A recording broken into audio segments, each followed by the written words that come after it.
tous, je suis ravie de vous retrouver pour une nouvelle vidéo dans laquelle aujourd'hui je vais vous présenter deux produits. Le tout nouveau fond de teint de Huda Beauty, donc le Easy Blur, et également les nouveaux fards de chez Too Faced.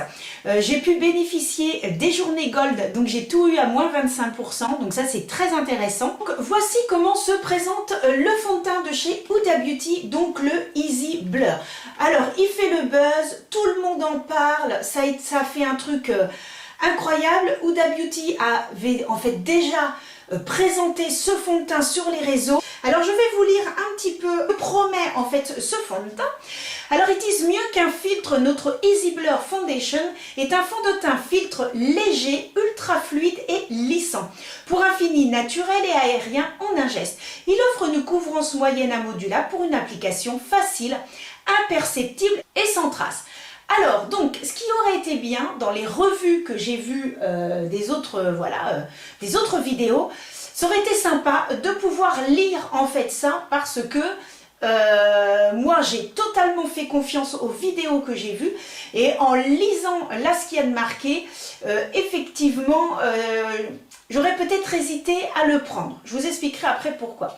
Ce fond de teint semblable à un sérum est formulé à 1,5% de niacinamide pour lisser la peau et de la silice pour atténuer les pores en offrant un fini aérien des plus naturels. Longue tenue 12 heures. Alors effectivement, je trouve que quand on met comme ça des tenues 12 heures, c'est plus cohérent parce qu'un fond de teint, moi 24 heures ou des 36 heures, bon, on sait que oui, ça veut dire que le fond de teint va durer dans le temps. Mais ça semble plus logique, hein. On ne garde pas un fond de teint 24 heures. Enfin, personnellement, je ne garde pas 24 heures. Donc, Alors, c'est un fond de teint qui est au prix de 38 €. Et alors, il a une contenance de 30 ml. Donc, voilà. Et il se présente ainsi, donc à l'intérieur, vous voyez, le Easy Blur. Bon, c'est en plastique. Donc, je trouve que pour 38 €, bon, en plastique, par contre, c'est pratique. On peut l'emmener où on veut. Il ne risque pas de se casser. Le format est assez petit, assez malléable, donc de ce côté-là, oui, pas mal du tout. Alors moi j'ai pris la teinte Q-Star qui est la 220N, j'ai préféré aller directement chez Sephora de façon à bien essayer en fait les différentes teintes parce que j'hésitais entre trois teintes, la 240, la 220 et la 300. Et puis finalement en swatchant et la petite conseillère qui me connaît très bien chez Sephora, eh bien m'a testé au niveau du cou et puis finalement on est parti sur le 220N. Alors donc, ce que je peux dire également, donc je l'ai déjà testé plusieurs fois parce que je voulais vraiment vous donner un avis clair et objectif. Je l'ai testé avec différentes bases. Alors, je ne l'ai pas testé avec sa base qui est vendue, on va dire entre guillemets, avec, parce que déjà, il n'y en avait pas chez Sephora.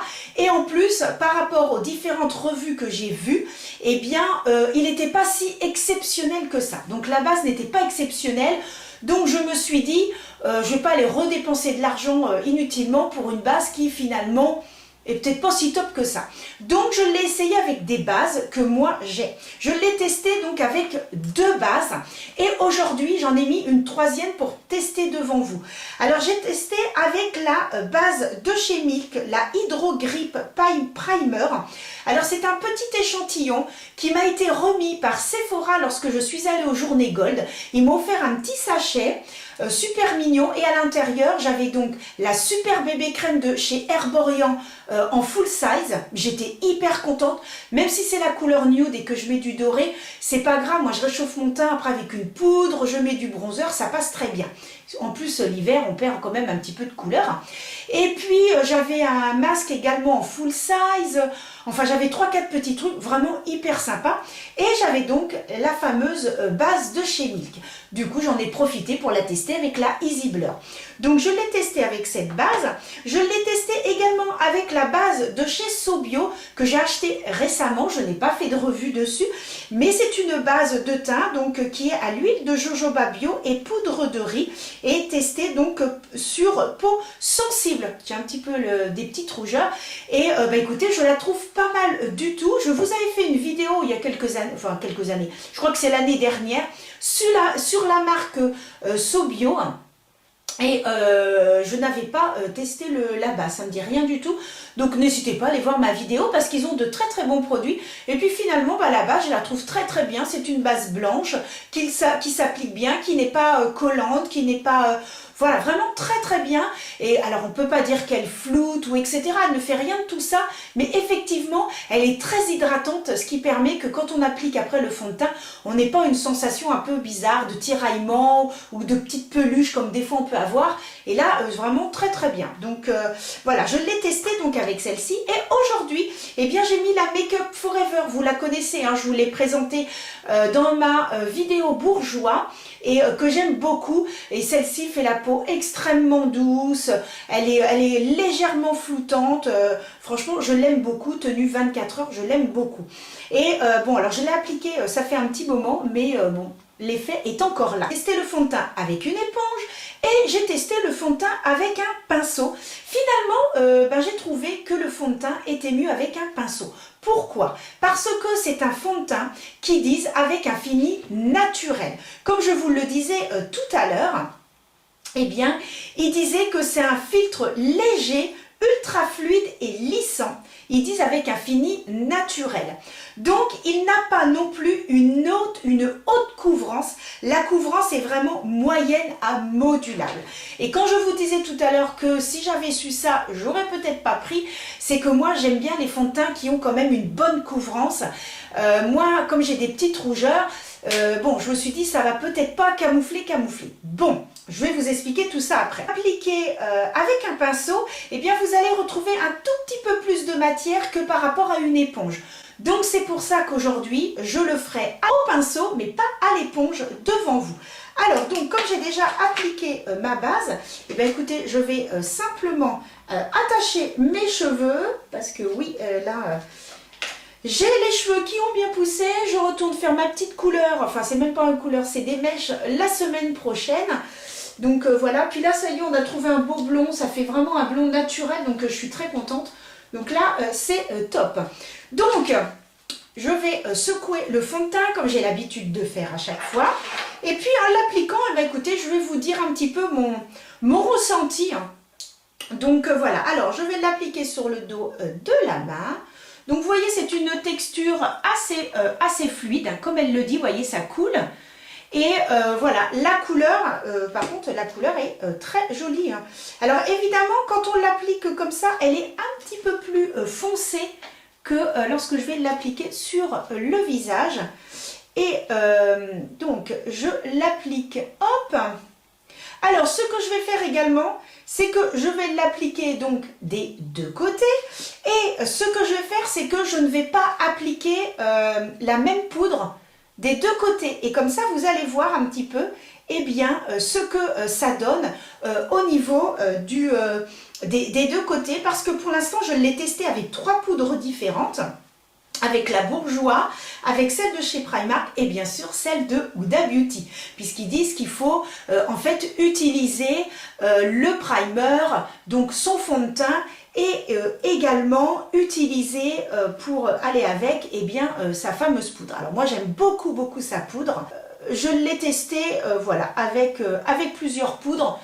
Sincèrement, je n'ai vu aucune différence, mais bon, aujourd'hui, on va revoir ça ensemble. Parce qu'elle dit qu'il a un fini naturel, eh bien, effectivement, il a un fini naturel. Alors, il faut savoir que ce fond de teint va vraiment camoufler si vous avez de petites imperfections. Vous voyez, moi, j'ai des petites rougeurs. On voit qu'ici, ça a été camouflé. Si vraiment vous avez des rougeurs ou des marques assez intenses, ça ne sera pas un fond de teint pour vous parce qu'il sera trop léger. D'ailleurs, elle dit bien que c'est un fini naturel. Donc en fait, c'est un fond de teint qui a une jolie couvrance, comme je vous le dis à chaque fois dans mes vidéos, c'est-à-dire qu'il va camoufler toutes les petites rougeurs, mais pas plus. Ils disent qu'il est modulable, donc je vais voir en remettant encore un petit peu sur le dos de ma main et ensuite je vais donc en remettre un petit peu dans le cou aussi et également voilà. Alors, dans certaines revues que j'ai vues, eh bien, je voyais également les filles le travailler au doigt. Parce que comme ils disent qu'il est modulable, eh bien en le travaillant au doigt, vous voyez, eh bien cela va permettre de conserver toute la matière du fond de teint, hein, ça ne va pas être absorbé soit par l'éponge, soit par le pinceau. Et finalement, eh bien, ça va être beaucoup plus intense. Donc, quand il dit qu'il est modulable, là, par contre, je suis d'accord, il est modulable.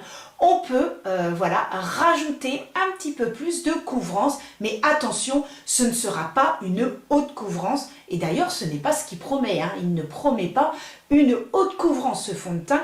Il promet une couvrance au fini naturel.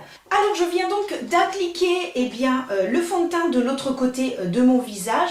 Et je viens également de mettre l'anti-cerne, le faux filtre de chez Huda Beauty également, que j'aime beaucoup. Par contre, c'est un très bon anti-cerne parce qu'il a une texture couvrante, mais il ne va pas assécher le dessous de l'œil. Et ça, c'est mon problème, où j'ai beaucoup le dessous de l'œil et qui s'assèche. C'est pour ça que généralement, je ne poudre pratiquement pas le dessous de mon œil.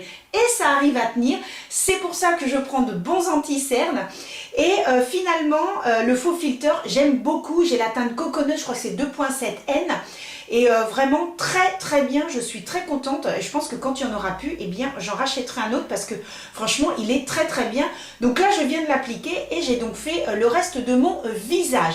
Donc maintenant ce que je vais faire, c'est que je vais utiliser une poudre différente de chaque côté.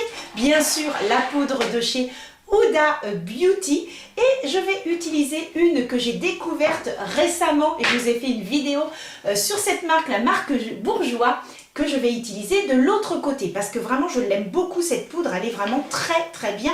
Donc je vais appliquer ça sur mon visage puisque Huda dit que finalement il faut utiliser sa base, le fond de teint et sa poudre pour vraiment avoir l'effet floutant, etc. Bon, moi comme je vous disais, j'ai déjà testé les trois et j'ai testé celle de chez Primark à 3 € et quelques qui est très bien aussi. Je vous avais fait une petite vidéo sur cette marque aussi, sur Primark. Vous avez quand même des bons produits. Moi j'étais vraiment étonnée parce que vu les prix, 3 € et quelques une poudre. Donc je vais d'abord prendre celle de chez Bourjois que je vais donc appliquer de ce côté-ci. Et après Huda dit qu'il faut absolument utiliser la sienne. Alors on va voir, on va comparer, on va voir un petit peu ce que ça donne. Hop, je prends maintenant la poudre de chez Huda qui est très bien. Elle a une poudre, vraiment, elle est très bien sa poudre. J'ai appliqué les deux poudres de ce côté-ci, de ce côté-ci. Eh bien, que vous dire, c'est que je ne vois aucune différence. C'est-à-dire que ce soit appliqué avec la poudre Bourjois, que ce soit appliqué avec la poudre de Primark ou la poudre de chez Huda Beauty, je ne vois aucune différence sur mon visage. Je vais zoomer et comme ça vous allez voir. Un petit peu plus proche, donc vous voyez que effectivement, que ce soit de ce côté-ci ou de ce côté-ci, on ne voit aucune différence. Je vais vous dire un petit peu moi ce que je pense de ce fond de teint. Eh bien écoutez, j'ai été extrêmement déçue. J'ai été déçue parce que je m'attendais à autre chose. C'est-à-dire qu'on en a fait tellement, mais l'éloge, il a tellement fait le buzz. Moi j'ai vu des vidéos où les filles étaient « Waouh, oh, ma peau elle est incroyable !» Non mais il faut arrêter quoi, au bout d'un moment, faut retomber un petit peu les pieds sur terre. Alors, c'est un très joli fond de teint. C'est un très joli fond de teint. C'est un fond de teint que je vais continuer à utiliser, que je vais continuer à utiliser tous les jours. C'est un fond de teint effectivement qui a un joli fini naturel, qui va cacher les petites imperfections et qui est modulable. Mais par contre, l'effet floutant, no filtre et compagnie, stop, non. Il est beau, mais ça s'arrête là. C'est parce que non, je peux pas dire que c'est un fond de teint où on va tomber par terre et que c'est le fond de teint du siècle ou je ne sais trop quoi. Non, pas du tout. Enfin, non, ça, moi, en fait, ce qu'il y a, c'est que sur certains produits, il y a tellement d'engouement, il y a tellement de buzz, il y a tellement de, enfin, il y a de tout et n'importe quoi que finalement, eh bien, nous, on se fait avoir. Parce que, sincèrement, moi, quand j'ai vu les revues, j'ai fait « Ah bah, qu'est-ce qu'il a l'air bien !» Mais même moi, j'ai été complètement subjuguée par le fond de teint. Et je me suis dit « Bah, trop bien !» et tout. Et quand je l'ai mis, bah, j'ai été déçue. Parce que je m'attendais à autre chose. Mais attention, il est très beau. Donc, si vraiment...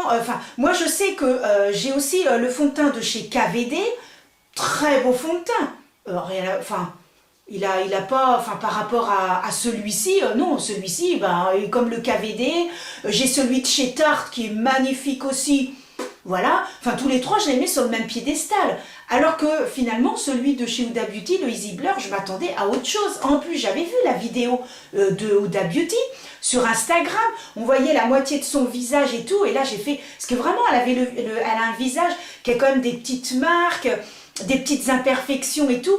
Et quand je voyais, je disais, oh là là, mais c'est trop beau et tout. Mais même moi, j'ai été bluffée. Et à la finale, voilà, moi, quand je mets le miroir... J'ai un joli teint, attention, j'ai un très joli teint. Mes rougeurs sont cachées, ça c'est indiscutable. Mais voilà, c'est pas un effet waouh, mais il est incroyable ce fond de teint. Oh, mais foncez l'acheter. Non, mais non. À un moment donné, voilà, faut être un petit peu. Donc voilà, à la lumière très jolie. Il va quand même lisser, attention, ils disent qu'il lisse, oui, il a tendance à lisser, il fait une très jolie peau, mais vraiment quand on voyait tout ce qui était dit, enfin voilà. Donc bon, c'est mon ressenti, c'est mon avis personnel, peut-être que certaines personnes, effectivement, quand ils l'ont essayé, ils ont fait « Waouh, il est incroyable !» Tout dépend de votre type de peau, tout dépend de vos attentes, tout dépend de votre peau, comment elle est, si vous avez beaucoup de marques ou pas. Alors effectivement, si vous avez déjà une peau qui n'a pas de pores, si vous avez une peau qui est lisse, qui est magnifique et que vous le mettez, bah oui, là forcément je comprends. Donc voilà, on a toutes des attentes et des peaux différentes. Donc moi, par rapport à ce que j'en attendais et ce que j'ai vu, j'ai été déçue par rapport à ça. D'accord? Par contre, je le trouve très joli, effectivement, effet naturel, jolie peau, etc. Mais l'effet floutant, l'effet faux filtre, je ne le retrouve pas. D'accord? Donc, voilà ce que je peux dire sur ce fond de teint que je vais continuer à utiliser sans aucun problème. Voilà, aucun souci. Par contre, je ne la rachèterai pas, mais par contre, je l'utiliserai et j'aurai plaisir à sortir avec. Donc, voilà ce que je peux dire sur le fond de teint de chez Huda Beauty, le Easy Blur. Eh bien, maintenant, je vais donc continuer mon teint. Je vais mettre le petit blush de chez Bourjois que j'adore. Je vais donc vous présenter maintenant les tout nouveaux fards de chez Too Faced qui sont sortis. Et ça s'appelle les Disco Crush. Et je vous montre ça tout de suite. Hors caméra, j'ai donc appliqué mon blush, celui de chez Bourjois que j'adore et que je ne quitte plus et qui fait vraiment des joues magnifiques. Et ensuite, sur les yeux, j'ai commencé à me maquiller en mettant la palette de chez Natasha Denona, la bronze palette que j'utilise beaucoup aussi pour mes mariés. Et donc j'ai fait un creux de paupière. Sur le coin externe, j'ai également utilisé le crayon de chez Bourjois que je vous ai présenté. Et pareil, je ne le quitte plus. Je n'arrête pas de l'utiliser. Je l'ai donc mis en ras de cils et également un ras de cils supérieur. Donc voilà. Et maintenant, je vais vous présenter les petits fards de chez Too Faced. Donc voici comment se présente déjà la boîte. Et voici, eh bien, les tout nouveaux fards. Alors, que dire sur ces fards? Eh bien, vous avez 6 teintes. C'est vendu au prix de 35 €, donc c'est très cher. C'est très très cher parce que pour 35 €, généralement, on a carrément des palettes avec peut-être au moins une douzaine de fards. Mais bon, il faut savoir que, donc, ce sont, je vais vous dire un petit peu, ce sont donc des fards qui sont super crémeux, multi-usage pour les yeux et le visage, avec des effets nacrés, pailletés et irisés. Disco Crush multidimensionnel, Nacre pour les yeux et le visage avec des qualités uniques de réflexion et des effets de paillettes pour une brillance super saturée en maquillage. Effet mouillé. Cette formule multi-usage à effet spécial contient des perles dimensionnelles qui changent de lumière pour une irisation remarquable qui s'intensifie lorsque la lumière frappe sous différents angles. Nous avons donc 6 teintes et moi j'ai pris la teinte hypnotique. J'ai hésité, donc je vous montre un peu les teintes. J'ai hésité entre 2 teintes. Donc moi j'ai pris hypnotique que vous avez donc tout en bas. Donc ici, là, j'ai pris cette teinte là. Et j'avais hésité avec Heart Eyes, qui est donc cette teinte là en haut, parce que le Mystic Pink, ouais, c'est un petit rosé et en fait moi je voulais plus orangé et finalement non, ça faisait un peu plus rose, mais très très beau aussi. Ils sont vraiment magnifiques, hein, franchement. Donc voilà un petit peu comment ça se présente. Donc je ne sais pas si vous verrez la brillance. Alors effectivement c'est très crémeux sous le doigt. Et voilà un petit peu à quoi ça ressemble. Alors, je vais essayer. Je vais reculer ça. Je vais zoomer. Je zoome un petit peu pour que vous puissiez voir. Et je vais donc mettre... Je vais essayer de mettre un peu de lumière quand même. Voilà, que vous puissiez voir. Je ne sais pas. Voilà, ah, peut-être comme ça. Donc, voilà ce que ça donne. Donc effectivement, c'est très très joli, c'est vraiment magnifique. Moi, j'ai littéralement craqué quand je les ai vus. Vraiment, c'est très très beau. Alors, je vais essayer de mettre quand même un peu mieux la lumière, que vous puissiez voir. Est-ce que là, on voit mieux quand même? Ce serait quand même dommage de louper des merveilles pareilles. Donc, hop, regardez la brillance. Donc, effectivement, quand vous êtes en plein soleil... Quand vous êtes à l'extérieur, je peux vous dire que les paillettes, eh ben, vous brillez. C'est super, super joli. Et je l'avais mis dimanche en allant voir ma maman et elle m'a dit « Mais qu'est-ce que tu as sur les yeux? C'est magnifique !» Effectivement, c'était ça. Donc, hop, moi j'applique au doigt. Hein. Par contre, là, faut pas s'embêter, il faut appliquer au doigt. Donc, et alors il en faut très très peu parce que vraiment ça brille. Oh là là, oh là là, oh là là. Oh, regardez ça. Oh, qu'est-ce que c'est beau. C'est brillant. Ce qui est bien, c'est que comme c'est crémeux, eh bien vous n'en avez pas à tomber partout sous l'œil. Et c'est vraiment très très beau. Alors évidemment, hein, c'est cher, mais... vous en mettez très très peu et c'est super beau. Je vais donc terminer mon maquillage et ensuite ce sera la conclusion de la vidéo. Et voilà, j'ai terminé donc mon maquillage. J'ai mis le mascara de chez Sephora, le Big Bag Définition, et en rouge à lèvres, un rouge à lèvres que j'avais de chez Kikoff, qui est un petit peu dans les marrons violines, très très beau rouge à lèvres également. Donc voilà un petit peu la vidéo. Je vous ai un petit peu tout dit de mon ressenti sur les produits. Donc voilà un petit peu ce que je voulais vous dire aujourd'hui dans cette vidéo. Bah écoutez, j'espère que ça vous a plu. N'hésitez pas à me dire en commentaire si vous avez testé le fond de teint et ce que vous en avez pensé. Et parce que il est important aussi de parler réellement de ce qu'on pense de certains produits. Et bien écoutez, sur ces bonnes paroles, je vous souhaite une très bonne journée, un bon week-end. Je ne sais pas à quel moment vous verrez cette vidéo. On se retrouvera prochainement pour vous présenter un autre fond de teint. Et oui, j'ai craqué sur un autre fond de teint. J'aime les fonds de teint, donc j'ai craqué sur un autre et là... Ah, je vous en dis pas plus, hein. Vous verrez ça dans une prochaine vidéo. En attendant, portez-vous bien, je vous fais des gros bisous et à très vite. Bisous!